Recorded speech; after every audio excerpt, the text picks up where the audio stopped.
dubbii dhugaa macaafa qulqulluu isa waaqayyo nuuf qopheesse wajjin qoodachuudhaaf argamtanii yeroo kanatti kan dhiyaattan hundumti keessaniyyuu haala jirtan keessatti baga nagaa taatanii nageenya waaqayyoo isiniif baay'atu irra deebiidhaan sanbata gammachuu isiniin jedhaatiin.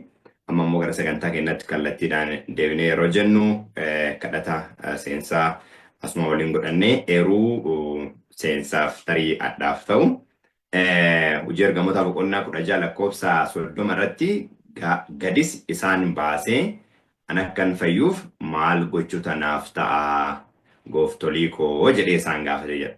Kana mata dureen guyyaa har'aa obboleessi keenyatti nuuf dhiyaateetiin jedhu waaqayyo karaa isaanitti dubbatu fayyuudhaaf maal godhuu qabaa kan jedhu irratti hundi keenya gaafii hunduma kennaaf jechuudha. Gaafii nama hundumaatti ta'uu qabu silaa akka kiristaanaatti namni hundinuu gaafii kana of gaafachuu danda'u qabaatee jedha. Kanaaf obboleessa keenya waaqayyo itti fayyadamee karaa isaatiin ganama kana waaqayyo dhugaa dubbii kanaa nuuf ibseetiin jedha. Nullee onnee banaadhaan garaa banaadhaan akkuma namicha kana fayyuuf maal godhuutu nama barbaachisa waan jiru deebii Kiristoos deebisellee haa ta'u deebii dhuga buutonni deebisanillee deebii macaafni qulqulluun jedhu ilaaluu akka dandeenyu waaqayyo nu gargaaru jedhaati. Gara sagantaa keenyatti seenuudhaaf kadhata godhannee kadhataan jalqabna. Asuma walumaan kadhannee achiin booda kallattiidhaan gara obboleessa kootti dabarseetiin jedha.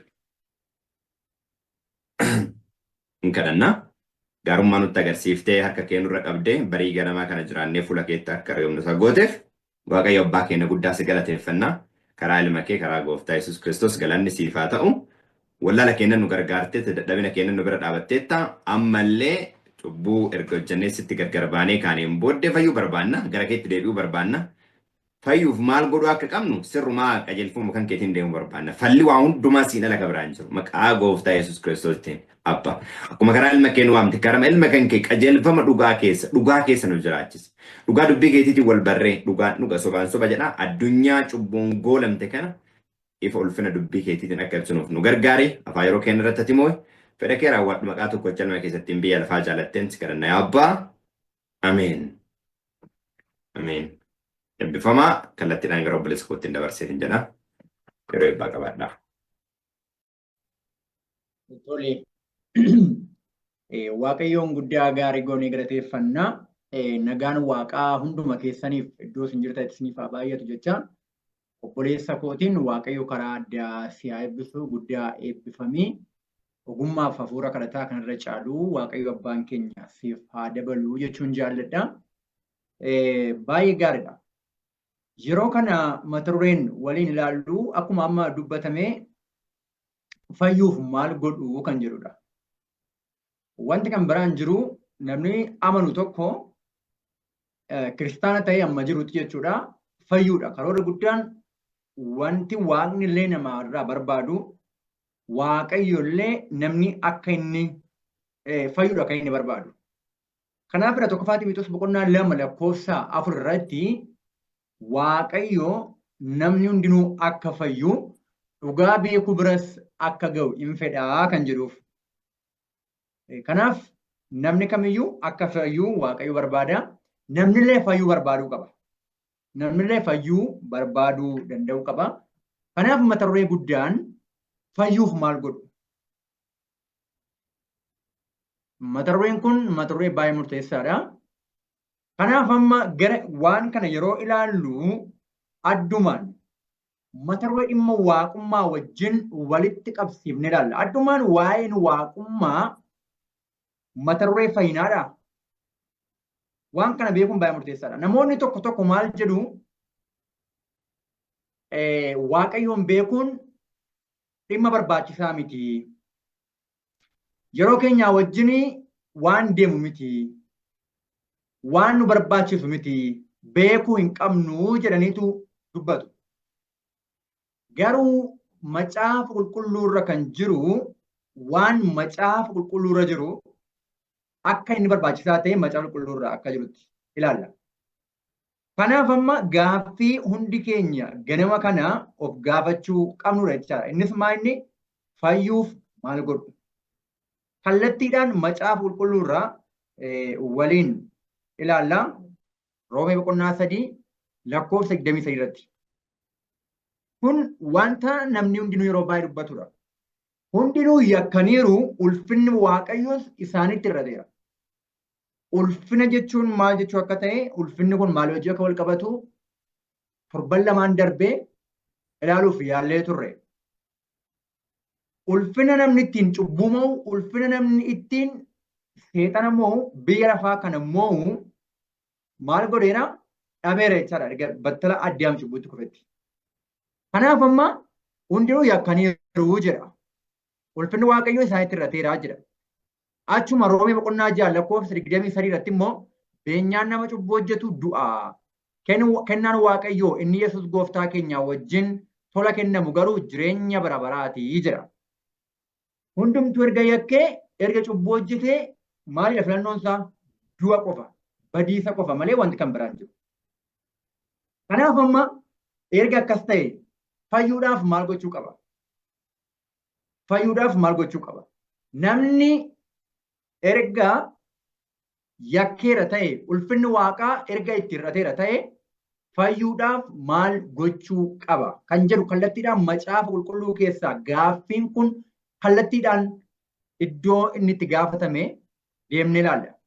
Hojii ergamootaa boqonnaa 16 lakkoofsa 29 kaanee yeroo dubbifnu akkas jedha. Hojii ergamootaa boqonnaa 16 lakkoofsa 29 kaasee yeroo dubbifnu. Inni mana hidhaa eegu sun ibsaa waammatee ol fiigee rommaa miilla Phaawulosii fi Siilaasitti kufe. Namichi mana hidhaa eegu yeroo Phaawulosii fi Siilaas hidhamanii turanii ergamaan Waaqaa isaaniin gaafa baasee jedhu isaan achi keessaa dhabee yeroo of ajjeesuuf ka'etti Phaawulos maal jedhe? Of ajjeesin nuyi as jirraa jedhee yeroo itti hime sana lakkoofsa 29 irratti maal jedha? Ibsaa waammatee ol fiigee rommaa miilla Phaawulosii fi Siilaasitti kufeedha. Kana booda maal ittiin jee laata? Lakkoofsa 30 irraa kaasee gadis isaan baasee ani akkam fayyuuf maal gochuutu anaaf ta'a gooftolii koo jedhee isaan gaafate. Ani akkam fayyuuf maal gochuutu anaaf ta'a. Obboloota koo kun gaaffii murteessaadha. Fayyuu barbaannaa? Yoo fayyuu barbaanna ta'e maal gochuutu nuuf ta'a? Gaaffii ijoo of gaafachuu qabnudha. Fayyuu barbaannaa? Fayyuu barbaaddu? Kan jedhu deebiin yoo jiraate erga fayyuu kan barbaannu ta'e maal gochuutu nuuf ta'a? Ganama kana mata duree murteessaa kanadha akka walii ilaalu. Lakkoofsa 30 irratti maal jedhe? Fayyuuf maal godhuu jedhe. Lakkoofsa 31 irratti akkas jedha. Isaan immoo gooftaa Yesuusitti amani. Ati hin fayyitaa. Maal godhan? Gooftaa Yesuusitti amanii. Ati maal goota? Maal taata? Hin fayyitaa jedhan. Dubbii murteessaan kanadha jedhanii deebisaniif jedha. Gooftaa Yesuusitti amanii ati hin fayyitaa. Baay'ee gaariidha. Amma obboloota koo fayyuudhaaf maal godhu? Gooftaa Yesuus Kiristoositti amanii hin fayyitaa. Kan jedhu deebii guddaadha. Deebii murteessaadha. Kun ta'ee otoo jiru ara waldaa kiristaanaa keessatti yeroo ilaallu inni sunis Yesuusitti amaniidha. Inni kunis Yesuusitti amani jira. Iddoo hundumaatti akkas jedhu.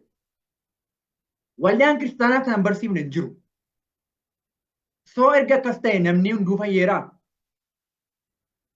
Amma inni kunis gooftaa Kiristoositti amanidha. Inni sunis akkas jira. Hundumtuu akkas jira. Erga akkas ta'e namni hundinuu fayyeeraa. Fayyaallee jira. Wanti hafu hin jiru. Iccitii guddaan as keessa jira. Kanaaf gooftaa Yesuus Kiristoosiin eenyu jennee itti amanuu qabna. Gaaffii guddaan kanadha. Osoo eenyummaa isaan beekin, eenyu akka inni ta'e osoo hin beekin amanuun hin danda'amu. Namoonni maal jedhu? Kiristoosiin fayyisaa kee gootii fudhatteenaan maal goota kanarra kan caalu? Hin barbaachisu, kana garas deemuun hin barbaachisu, murteessaa miti jedhu baay'ee namoonni.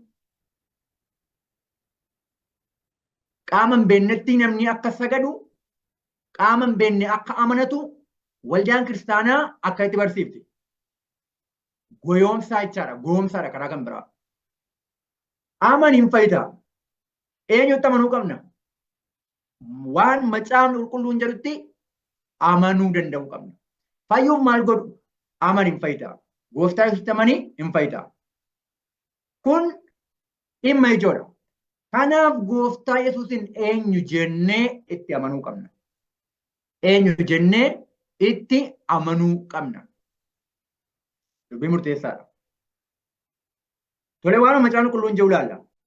Wangeela Yohaannis 3:16 irratti Waaqayyo akkasitti tokkicha ilma isaa amma kennuufitti biyya lafaa jaallate. Kun immoo isatti kan amanu hundinuu jireenya bara baraa qabaatuuf malee haa baduuf miti jedhe. Waaqayyo ilma isaa kan inni biyya lafaa gara lafaa kanaatti ergee namni gooftaa Yesuus Kiristoositti amanu, namni ilma isaatti amanu jireenya bara baraa haa qabaatuuf, haa fayyuuf malee haa baduuf miti. Amma Waaqayyo abbaan ilma isaa ergee namni ilma isaa kanatti amanu immoo jireenya bara baraa qabaa, hin fayya. Dubbiin murteessaan garuu Kiristoosiin dhuguma ilma Waaqayyooti jennee amanaa jirra. Fayyuudhaaf maal godhu? Kiristoosiin fayyisaa keenya goonee fudhachuu qabna. Isatti amanuu qabna.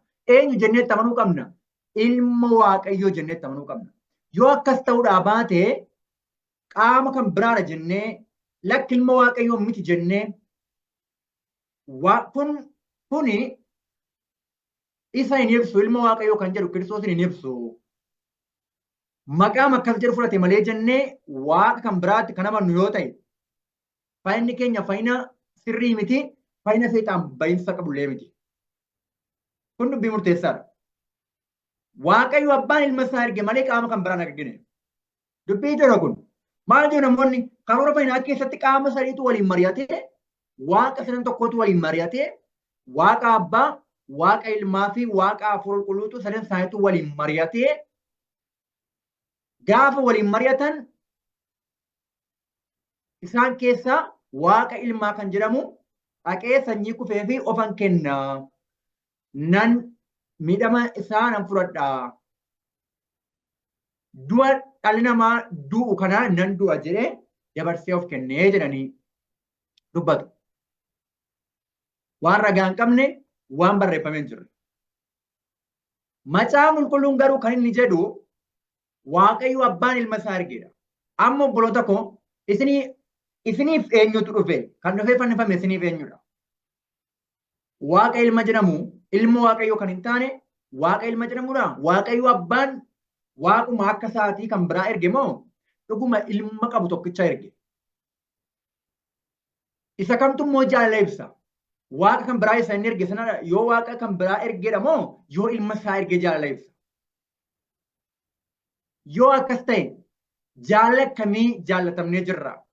Yoo waaqa akka isaatii kan biraa erge yoo ta'e jechuun waaqni sadi waliin mari'atanii tokko dhufe yoo ta'e abbaan amma ilma isaa ergutti biyya lafaa jaallate kan jedhu jaalala inni ilma isaatiif qabu waan nu jaallate agarsiisa.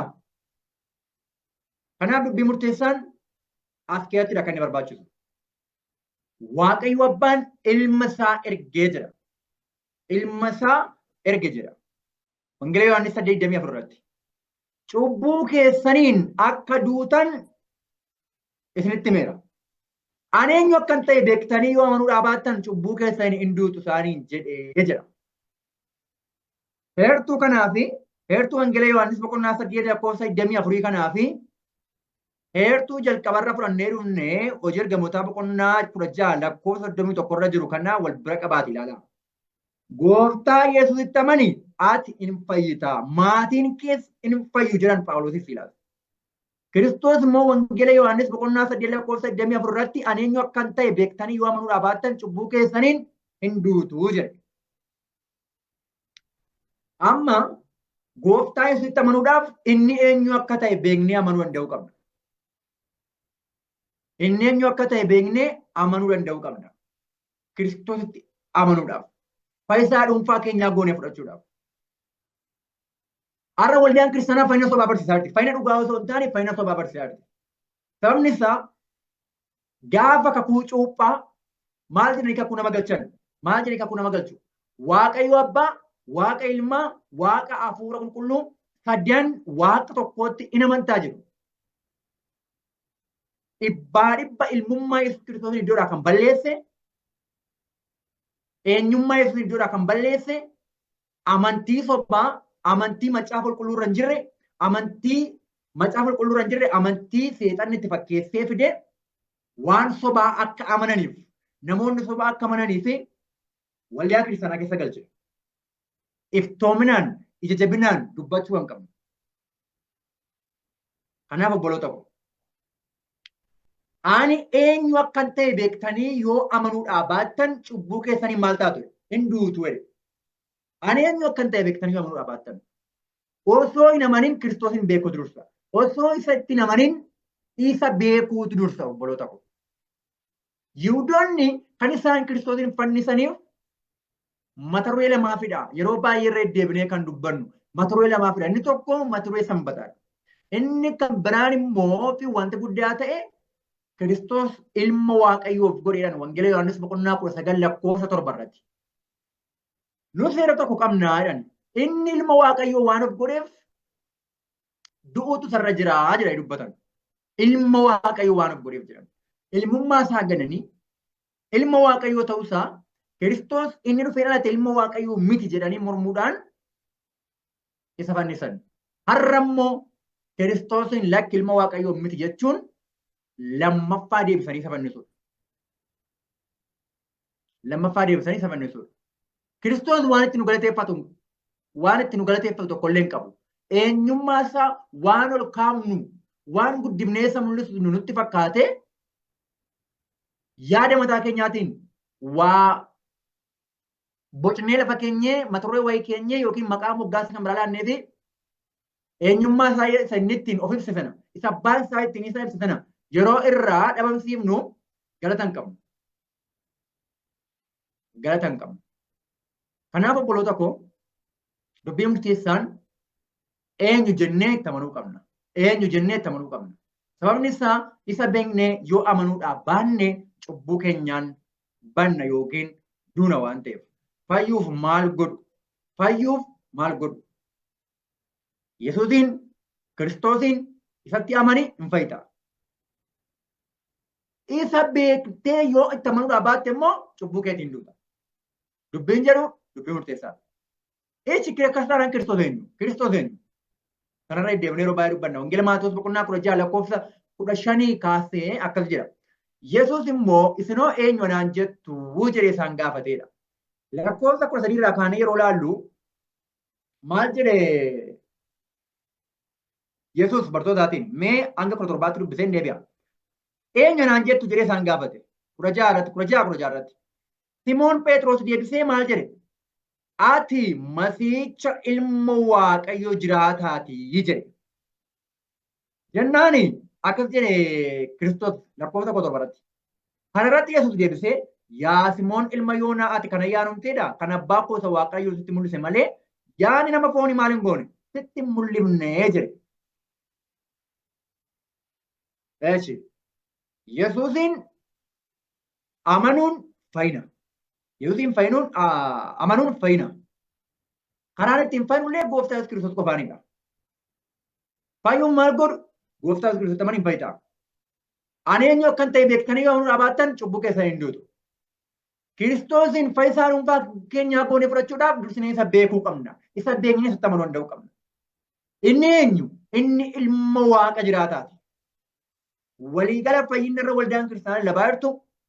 Fayyinni irraa waldaan kiristaanaa ittiin namoota barsiisaa jirtu, fayyina itti barsiisaa jirtu, fayyina dhugaa osoo hin taane, fayyina seexanni maqaa isaa fayyina jedhee waamee garuu kan jireenyatti geessu osoo hin taane kan badiisatti geessu cimsee barumsa doggoraa barsiisaa jirudha. Kanaaf Kiristoosin beekuun beeknee itti amanuu murteessaadha. Beeknee itti amanuu murteessaadha. Kiristoosin ilma Waaqayyoo jiraataati jennee yeroo amannee lallabnee amannee fudhannu ilma Waaqaati erga jennee Waaqayyoo abbaan abbaa isaati jechuudha. Inni ilma Waaqayyooti jennee yeroo amannu Waaqayyoo abbaan garuu abbaa isaati jennee amanuu keenya. Lakki ilma Waaqayyoo miti gaafa jennu garuu inni illee ilma waaqayyoo akka inni ta'e Kiristoos isa dhugaa hin mormine waaqayyo abbaa illee abbaa gooftaa Yesuus Kiristoos akka ta'e mormine jechaadha. Kanaaf fayyuu maal godhu? Yesuus Kiristoos amanii hin fayyitaa. Inni eenyu? Inni ilma waaqayyoodha. Ilma waaqayyootti amani. Ilma waaqayyootti amani. Wangeela Yohaannis boqonnaa 14 lakkoofsa 1 irratti Kiristoos maal jedhe? Garaan keessan hin raafamin jedhe. Garaan keessan hin raafamin. Maal godhaa malee? Waaqayyootti amanaa, anattis amanaa jedhe. Kiristoositti amannaan, Kiristoos ilma waaqayyoo ta'uusaa amannaan, waaqayyo abbaan abbaa isaa ta'uusaa, abbaa Kiristoos ta'uusaa waan amannuuf, inni ilma waaqayyoo ta'uusaa amanuun, abbaan immoo abbaa gooftaa Kiristoos ta'uusaa waan amannuuf, abbaaf ilmatti amanuu keenya. Waaqayyo abbaatti amanaa, anattis amanaa jedhe.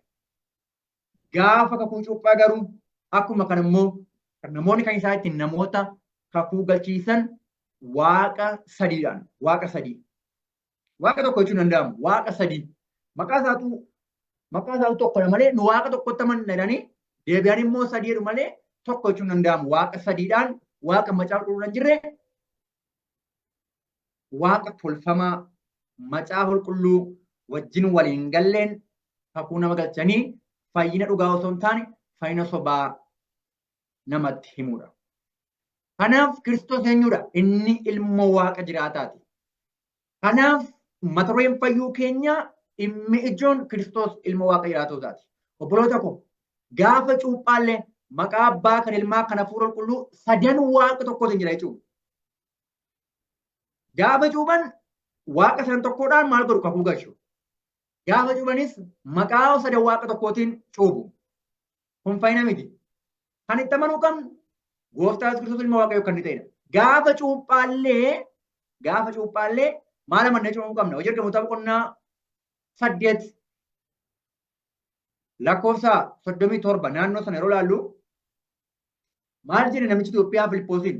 Yesuus Kiristoos ilma waaqayyoo akka ta'e nan amana jedhe. Gaafa sana Filiippoos isa cuupheedha macaafa qulqulluun. Fayyuu akka hin cuuphamne maaltu na daangeessa jennaan garaa kee guutuu yoo amante siif danda'ama jedhe. Yesuus ilma waaqayyoo akka inni ta'e nan amana jedhe namichi Itoophiyaa. Har'a garuu waldaan kiristaanaa waan barraa hin jirre, waan karoora waaqa keessa hin jirre, maqaa isaa fayyina jedhanii kan waaman fayyina jedhu, fayyina sobaa seexanni waldaadhaaf raajee waldaatti himee namoonni fayyina dhugaa akka isaan hin arganne godha. Dhimma yeroo keenyaa miti hin barbaachisu kan jennu miti imimmaaniin boonyee gara waaqaatti deebi'u kan qabnudha. Namni dubbii kana dhaggeeffatu, namni carraa argatee dhaggeeffataa jiru yoo jiraateef ammallee dhaamsii nu qabnu fayyina keenya haa sakattaanu. Fayyina keenya haa sakattaanu. Fayyina keenya haa sakattaanu. Dhuguma fayyeeraan namoonni baay'een an fayyeera jedhu, an fayyeera jiru. An fayyeera. Hafuura sana qaba, hafuura qulqulluu qaba, waan fayyina hafuura qulqulluu qaba. Yoo kun ta'e yoo wanti kam irra hin ga'u waan baay'ee namoonni dubbatu. Hafuurichi sun hafuura dhugaadha. Hafuura dhugaan waan nama dhibu namni gaafa amanu Efesoon boqonnaa 1 lakkoofsa 13-14 yeroo dubbifnu namni gaafa dubbii waaqaa amanee jedhu waaqayyo hafuura isaa kennaaf. Isin warri dubbii dhugaa kana dhageessanii amantanidha Phaawulos. Hafuura qulqulluudhaan mallatteeffamtaniittudha. Warri dhugaa waaqaa gaafa namni gaafa dubbii sagalee waaqayyo amanatu amanee fudhatu hafuura qulqulluu kennaaf waaqayyo. Yoo waan dhugaa amane hafuuruma dhugaa fudhata. Yoo waan sobaa amane hafuura sobaa fudhata. Har'a hafuura qulqulluu qabna, afaan dubbanna, kana goona raajiraan jedhee namoonni dubbatan Kiristoos isa dhugaan amanne yoo ta'e hafuura isa dhugaan fudhanne jechaadha. Hafuura dhugaan fudhanne. Kanaaf rakkoon guddaan har'a waldaan kiristaanaatti hin jeeqamaa jirtu. Obboloota akkoo amantiin keenya baay'ee murteessaadha. Amantiin keenya Kiristoos ilma waaqayyoo akka inni ta'e ta'uu danda'u qaba. Inni ilma waaqayyoo akka inni ta'e amanuu danda'uu qabna.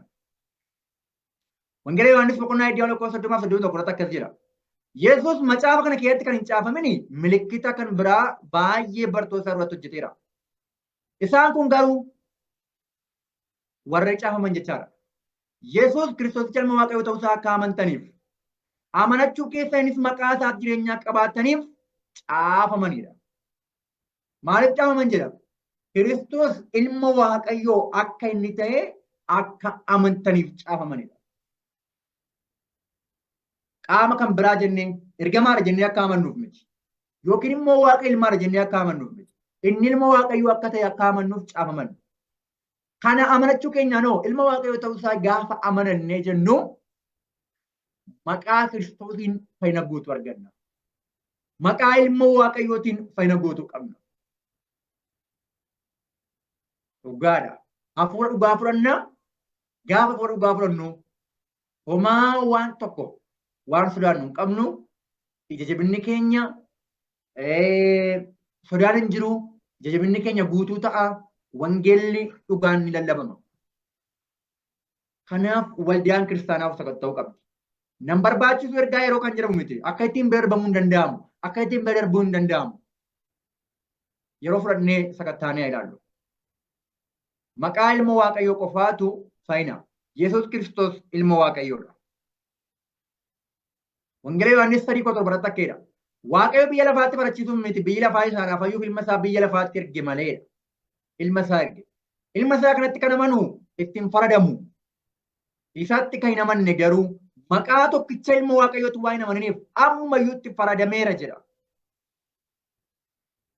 Ilma isaa kanatti kan amanu ittiin faradamu. Itti faradama malee nama ilma waaqayyoo kan jedhu waan biraadhaan bakka buusee isatti amanutti faradama. Ilma isaatti kan amanu garuu ittiin faradamu. Maqaa tokkicha ilma waaqayyootti waan hin amananiif ammayyuu itti faradameera. Maqaan itti amanuu qabnu maqaa tokkicha ilma waaqayyootti. Maqaa Yesuus Kiristoos. Yesuus Kiristoos ilma waaqayyoodha. Maqaa isaatti amanuutu fayyina jireenya. Okay. Kanaaf amma buloota koo fayyuuf maal godhu kan jedhu irratti gaaffiin guddaan kun gaafa gaafatamu Yesuus Kiristoosiin ilma waaqayyoodha jedhi itti amanii hin fayyita. Ilma waaqayyoodha jedhi itti amanii fayyisaa dhuunfaa kee godhi fudhadhu. Kan siif du'e ilma waaqayyoodha. Waaqayyootu ilma isaa aarsaa siif godhe malee qaama kan biraa dhufee aarsaa sii ta'e miti. Yookiin immoo waaqayyo abbaatu ilma isaa aarsaa akka ta'u siif kenne ilmi isaa kun dhufee siif du'e malee siif fannifame gatii cubbuu kee siif kaffale malee waaqa ilma kan jedhamu yookiin immoo ergamaa kan jedhamu kan biraatu dhufee siif du'e miti. Yesuus Kiristoos ilma waaqayyoo ta'uusaa amanaa hin jiru yoo ta'e fayyina sirrii hin fayyine. Fayyina sirrii hin fayyine. Kanaaf waaqayyoon kadhannee gara isaatti deebi'uu danda'u qabna. Fayyuun maal godhu isatti amanuudha.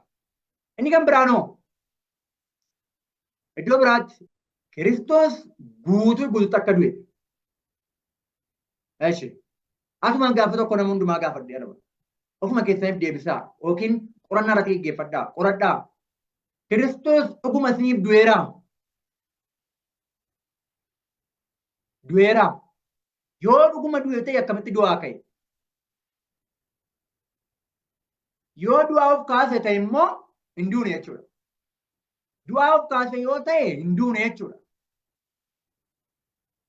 Yoo du'aa of hin kaafne ta'e immoo dhuguma du'eera jechaadha. Maal amanaa jirtu kanarratti? Kanaaf iyyuu aarsaan nuuf kaffalame Kiristoos ilmi Waaqayyoo dhibbaa akka inni du'edha. Tokkoffaa Qorontos boqonnaa 15 lakkoofsa 3 takkeedha.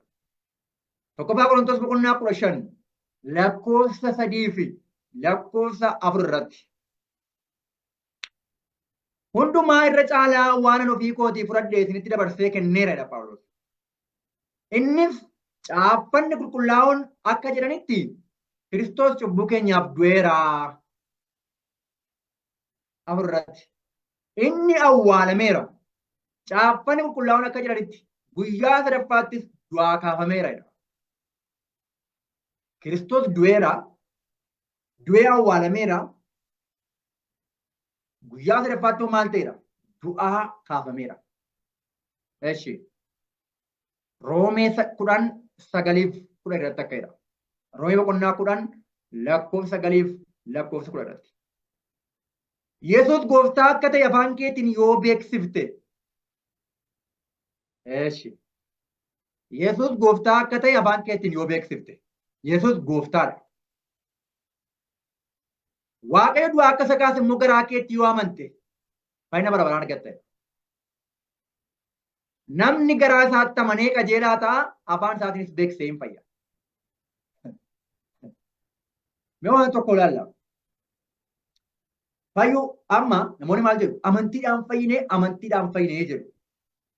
Amantiin tun amantii isa kam? Amantii isa kamidha? Macaafa qulqulluu maal jedhaara? Phaawulos asirratti akkana jedhaarutti. Yesuus gooftaa akka ta'e garaa keetti, Yesuus gooftaa akka ta'e yoo amantee yoo beeksifte, Waaqayyo du'aa akka isa kaase garaa keetti yoo amante maal argattedha? Fayyina bara baraa argattedha. Fayyina bara baraa hin argattedha. Fayyinni bara baraa kan itti argamu sila akka laalle tokko gooftaa Kiristoositti amanuudha. Inni ilma Waaqayyo akka ta'e amanuudha. Inni kan biraa Waaqayyo abbaan tokko gooftaa akka inni ta'e amanu. Lammata Waaqayyo abbaan akka du'aa isa kaase amanuudha. Waaqayyo abbaan akka du'aa isa kaasee amanuudha. Akka jechuun Waaqayyo abbaan du'aa isa kaase jechuun Kiristoos dhibba du'eera jechaadha.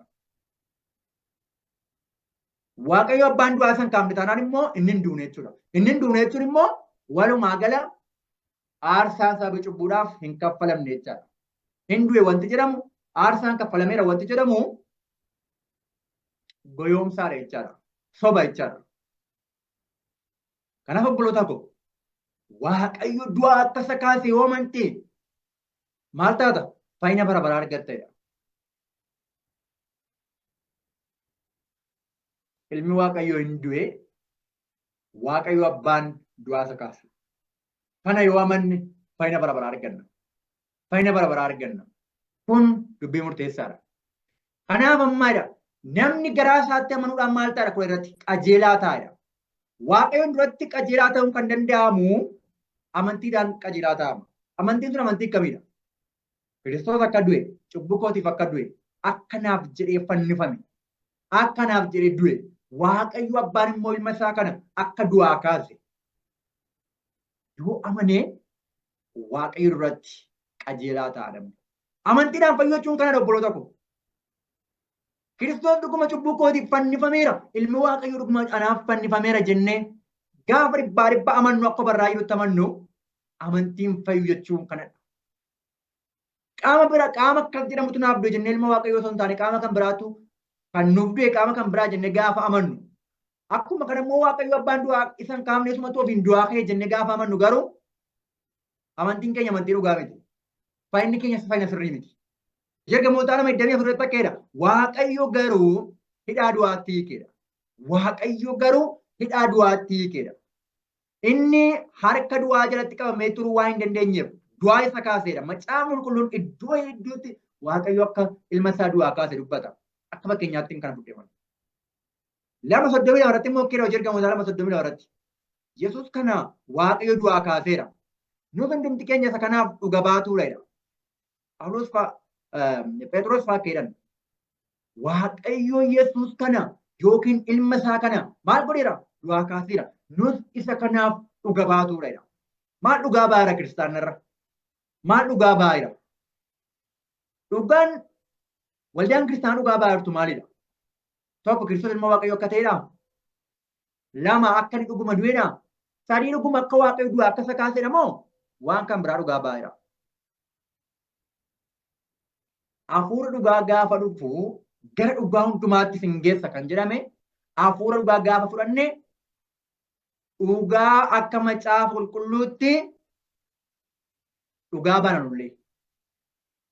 Hafuurri nu fudhannu hafuura sobaa yoo ta'e garuu wanti nu dhugaa baanu dhugaa osoo hin taane faallasaadha. Eeshi du'aa kaaseera. Karaa kan biraa namni Yesuus Kiristoos ilma Waaqayyoo ta'uu isaa amanee gaafa fayyisaa dhuunfaa isaa godhee fudhatu hafuura Kiristoosiin guutamuudhaan mucaa Waaqayyoo ta'a. Maayira hojii Wangeela Yohaannis boqonnaa 1:12 irratti. Amma isa simataniif immoo ijoollee Waaqayyoo akka ta'aniif aboo isaaniif kenna. Isaanis warra maqaa isaatti amananidha.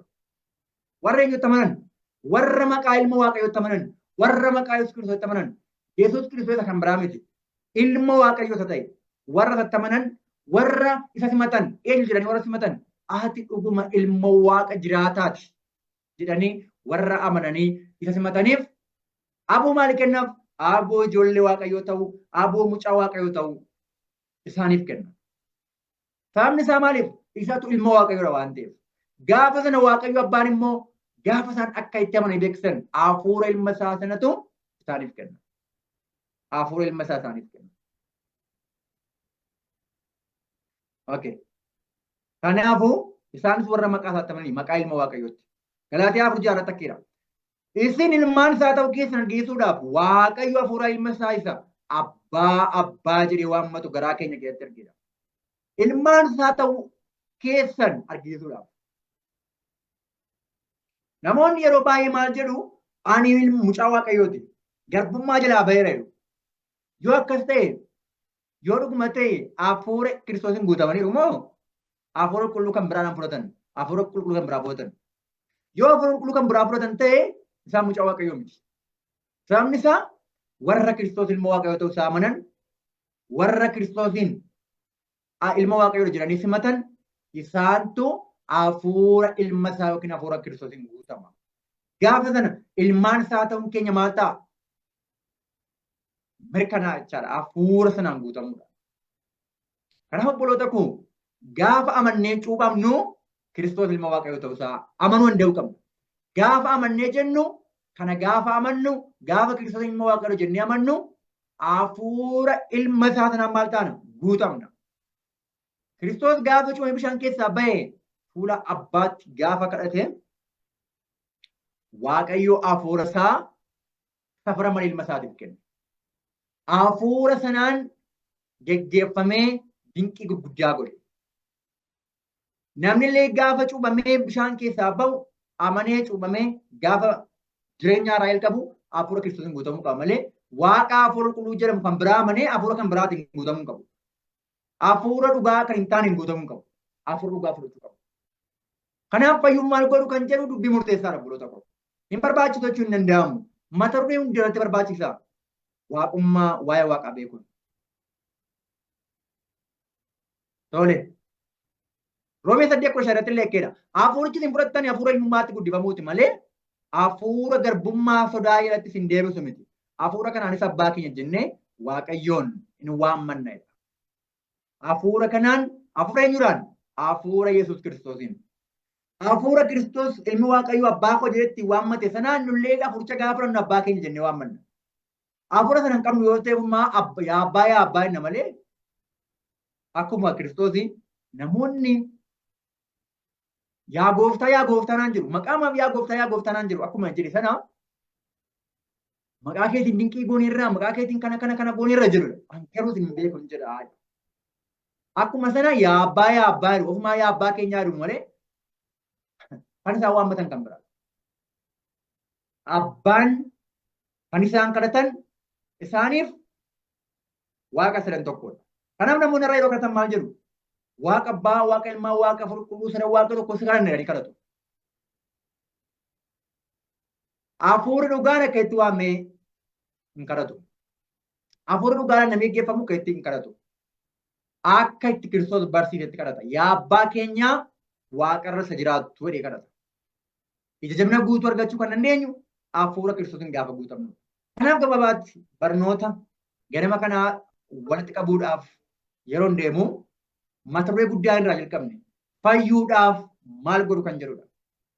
Fayyuudhaaf maal godhu kan jedhu jalatti maal inni jalqabaa Yesuus Kiristoositti amanee hin fayyita. Abboon eeguu miti, seera eeguu miti fayyuudhaaf akkas miti. Maali dare? Yesuus Kiristoositti maal godhi? Hin fayyita. Amani hin fayyita. Yesuus Kiristoositti amanii hin fayyita. Inni eenyu jedhee amanuu qaba? Ilma Waaqayyoo akka ta'e amanee amanuu qaba. Fayyisaa dhuunfaa koo godhee Kiristoos ilma Waaqayyoo akka ta'e amanee fayyisaa dhuunfaa koo fudhadhee amanuu qaba. Gaafa sana nan fayyada. Inni immoo ilmi Waaqayyoo kun dhuguma dhibbaa akka du'e anaaf jedhee dhibbaa akka du'e. Waaqayyo abbaan ilma isaa anaaf jedhee aarsaa akka godhe ilmi isaa immoo anaaf jedhee akka du'e amanuu qaba. Kanaaf du'e dhuguma ilma Waaqayyoo akka ta'e. Kana qofa osoo hin taane Waaqayyo abbaan du'aa akka isa kaase. yoon amane fuula waaqaatti qajeelaa ta'a. Fuula waaqaatti fayyina bara bara argadha. Kanaaf obboloota ko maal amanaa jirtu? Eenyutti amanaa jirtu? Asumaan namni dhaga'u kamiyyuu akka of sakatta'uuf, akka qoree of ilaaluuf, amantiitti jira yoo ta'e akka of ilaaluuf nama kamiifiyyuu afeerraaf waamicha godhaa. Waaqayyo dubbii dhageenyeef kan bare nuuf haa eebbisu. Guddaa eebbifamaa jecha kadhata gabaabaa godhannee dubbii ganama kanaa walitti qabna.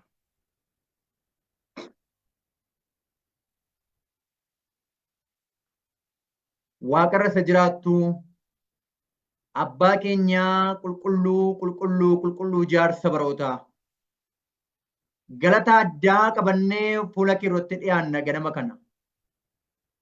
Gooftaa Yesus Kiristoos ilma kee tokkicha sana fayyisaa dhuunfaa keenyaa gootee nuuf laatte.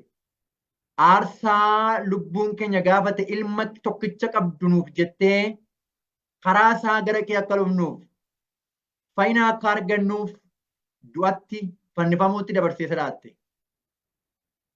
Si galateeffanna waa'ee ilma kee Yesus Kiristoosiif maqaa tokkicha ilma kee Yesus ittiin nu jaallatteen galannee ulfinni guddaan siif haa ta'u.